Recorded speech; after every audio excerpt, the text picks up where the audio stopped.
រឿងកំឡោះពីរអ្នកចង់បានប្រពន្ធគេកាលពីយូរលង់ណាស់មកហើយមានបុរសម្នាក់មានប្រពន្ធល្អទើបតែរៀបការថ្មីហើយបណ្ដាគ្នាទៅសួរញាតិមិត្តចៃដន្យកំឡោះពីរនាក់បានឃើញក៏ស្រឡាញ់ចង់បានវាគិតថាយើងធ្វើដូចម្ដេចនឹងបានប្រពន្ធបុរសនេះណោះចៅម្នាក់ឆ្លើយថាងាយទេឯងគិតទៅរកខ្ចីរទេសគោមកបប៉ុន្តែឯងមិនស្គាល់អញបើអញសួរឯងកុំប្រាប់ថារទេសចូលឯងប្រាប់ថានេះជាចន្ទោថានឹមទៅវិញស្ដាប់ហើយទើបកំឡោះម្នាក់ទៅខ្ចីរទេសគេមកបឲ្យជួបនឹងបុរសបណ្ដាប្រពន្ធនោះដើរមកដល់កំឡោះម្នាក់នោះវាសួរថាណែអ្នកអញ្ជើញមកឯងឈប់និយាយគ្នាលេងបន្តិចសិនបុរសការប្រពន្ធថ្មីក៏ចូលទៅអង្គុយលេងលុះកំឡោះបរទេសមកដល់វាធ្វើជាសួរថាតើនេះគេហៅថាអ្វីអ្នកបុរសប្តីប្រពន្ធឆ្លើយប្រាប់ថាគេហៅរទេសមែនឬទេអ្នកបុរសនោះថាមែនប៉ុន្តែបើមែនអ្នកហ៊ានភ្នាល់នឹងខ្ញុំទេបុរសនោះសួរថាអ្នកឯងមានទ្រព្យអ្វីភ្នាល់នឹងយើងកំឡោះនោះថាបើខ្ញុំចាញ់ខ្ញុំនៅជាខ្ញុំបំរើអ្នកបើខ្ញុំឈ្នះខ្ញុំនឹងសុំយកប្រពន្ធអ្នកបុរសដែលមានប្រពន្ធនោះគិតថាប្រកាសជាគេហៅរទេសមែននឹងខ្លាចអ្វីក៏ព្រមភ្នាល់នឹងគេទៅទើបកំឡោះដែលឈោសួរទៅអ្នកបរទេសចង្អុលទៅសួរទៅចន្ទោកំឡោះអ្នកបរទេសប្រាប់ថានេះគេហៅចន្ទោ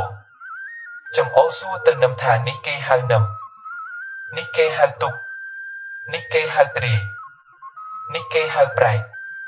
នេះគេហៅកង់នេះគេហៅខ្នងកង់នេះគេហៅត្រពងដល់ឆ្លើយរួចសពគ្រប់កំឡោះនោះសួរទៅបុរសជាប្តីថាឥឡូវគេមិនហៅរទេសទេបើដូច្នោះតើអ្នកឯងព្រមចាញ់យើងឲ្យប្រពន្ធមកយើងឬម្ដេចបុរសជាប្តីនោះមិនព្រមដល់ប្រកែកទៅមិនឈ្នះគេ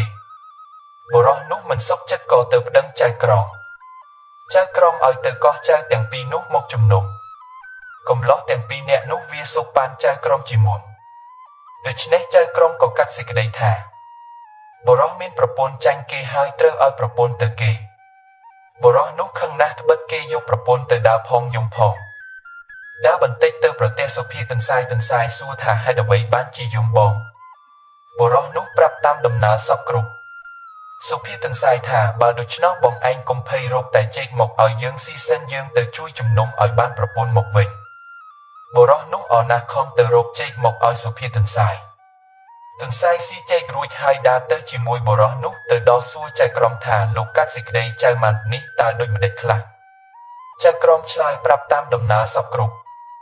សុភាទន្សាយថាលោកកាត់សេចក្តីមិនទាន់អស់ទេបើដូច្នេះខ្ញុំសូមកាត់សេចក្តីនេះផងឲ្យសុខចិត្តទាំងសងខាងសុភាទន្សាយសួរកំឡោះដែលយកប្រពន្ធគេមកនោះថាអ្នកទាំងពីរអ្នកកោតភ្នាល់គ្នាថាដាក់អ្វីបុរសនោះឆ្លើយថាដាក់ប្រពន្ធសុភាទន្សាយសួរទៅកំឡោះនោះថាត្រង់ណាហើយប្រពន្ធបើអ្នករកឃើញយកទៅចោះបើរកមិនឃើញទេឲ្យប្រពន្ធទៅគេវិញទៅកំឡោះនោះចាប់ត្រង់ដៃសុភាទន្សាយប្រាប់ថានេះគេហៅថាដៃទេវាចាប់ត្រង់ជើងសុភាទន្សាយថានេះគេហៅជើងទេវាចាប់ត្រង់នេះក៏ថាមិនមែនត្រង់នោះក៏ថាមិនមែនហើយក៏និយាយថាបើរួមទាំងអស់គ្នាទៅទើបគេហៅប្រពន្ធទន្សាយក៏និយាយថាដូច្នេះរទេសក៏ដូចគ្នាគឺគេហៅចន្ទោនឹមទុកទ្រាយប្រៃធ្នងត្រពងរួមទាំងអស់នេះទៅទើបហៅថារទេសបើដូច្នេះឯងយកប្រពន្ធគេមិនបានទេឲ្យមកគេវិញសុភាទន្សាយឲ្យកំឡោះនោះយកប្រពន្ធមកវិញសុភាទន្សាយស្ដីឲ្យលោកចៅក្រមថាបងកាត់សេចក្តីនេះស៊ីតែសំណូកគេគ្មានត្រង់តាមព្រះច្បាប់សោះ